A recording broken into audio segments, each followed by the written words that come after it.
still don't have much of an upload schedule, and yeah, I haven't posted in a while, but the Toronto Raptors did win the NBA Finals, which I'm very happy for them. I think that was well deserved for them, considering they got shut down by the Cavaliers last year. But I think they really deserved that, and yeah, happy for them, and I feel like they might be able to make another run if they keep the same players. And for Golden State, though,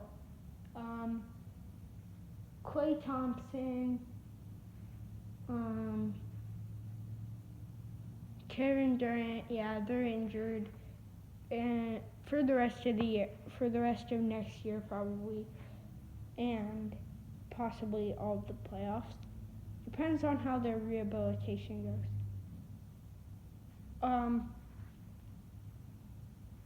But yeah, the NBA draft is coming up tonight, and I'd like to go kind of in depth on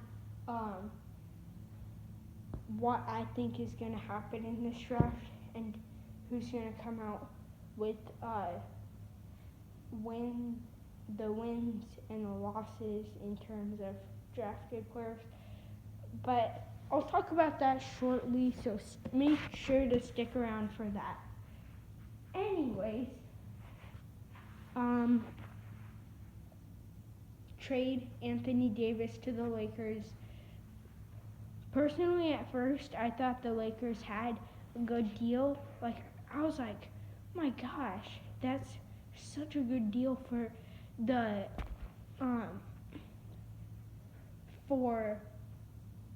Lakers. But then I realized just how much did they have to give up, and I found out, and I was shocked. Lonzo Ball, Brandon Ingram, Josh Hart, 3 picks, including the number 4 pick.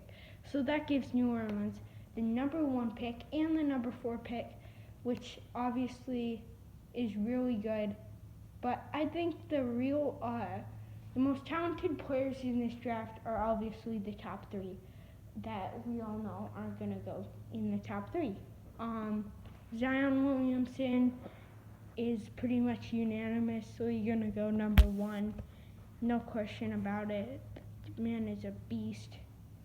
And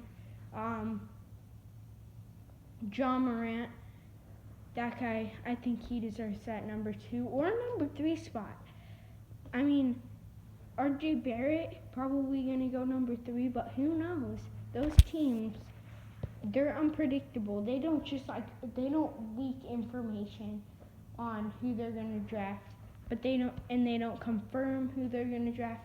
No, none of that. That's just not something that they do. And Mike Conley trade, didn't really read much about it, but I think that's a good trade for the Jazz, and that's a good way for them to find a bit of an excuse to trade Ricky Rubio, I think. And I've been hearing talk about, Jazz are contenders now, but I'm not a believer of that yet. Show me a 55-win Jazz team, and I can look into that. But show me a 55-win Jazz team. If they can't even muster 50, what's the point in thinking that they're gonna be able to win the finals? Yes, I know I sound really confident with this, but really, hear me out. Do you actually think that the Jazz are gonna win the championship based on what we saw last year? No. Are they conference finals contenders? Possibly. But I don't think they're a finals team. They're not the best in the West. You have to be the best. Especially considering that the worst team that the lowest win team had like 48 wins.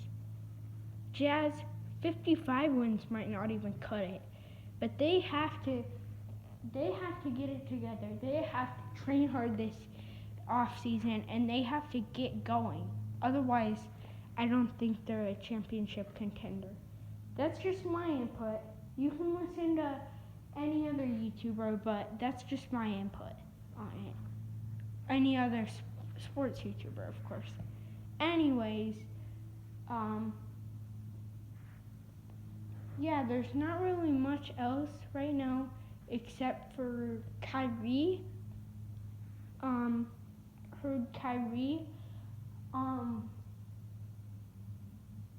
is really wanting to get out of Boston, and so is Al Horford. In fact, he's a goner. Like, he declined that option.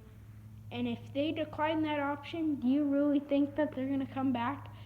I mean, sometimes they do with the declining the option so they can sign a longer contract. But that doesn't happen too often. So, with that all being said, one rumor I heard is that if Kyrie goes to the Nets, inevitably D'Angelo Russell is out.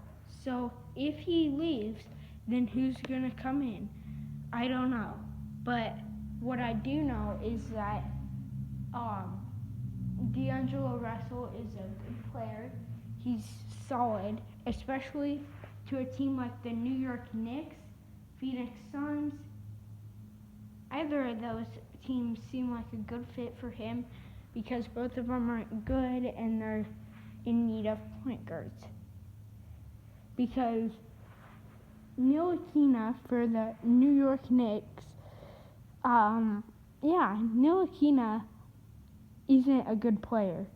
Not yet, at least. And he hasn't proven to be a starting caliber player. Heck, I don't even think he's averaged 7 points in a 7-5 season.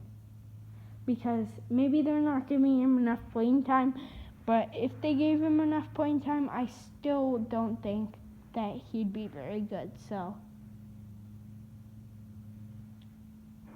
yeah. Oh yeah, let's talk MLB now. MLB.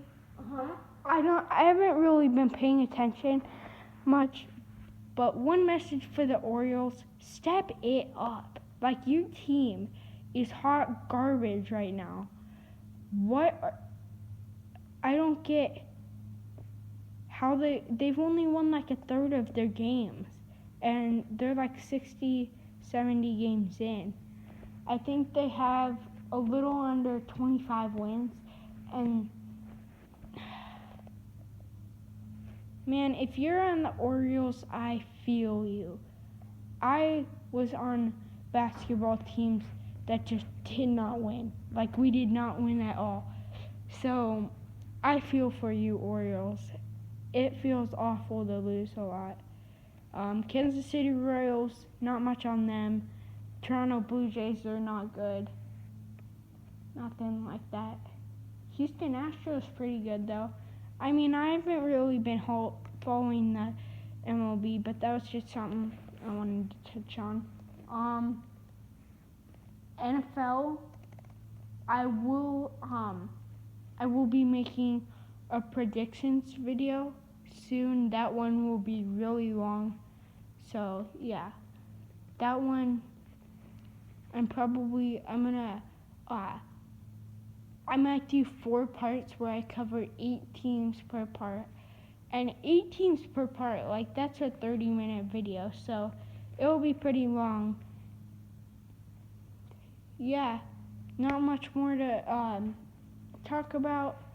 Just tune in. Make sure, if you can, tune in to the NBA draft, because that is going to be super interesting. And yeah, I will be making a predictions video tomorrow, so tune into that. Not going to stretch this video to 10 minutes, so goodbye.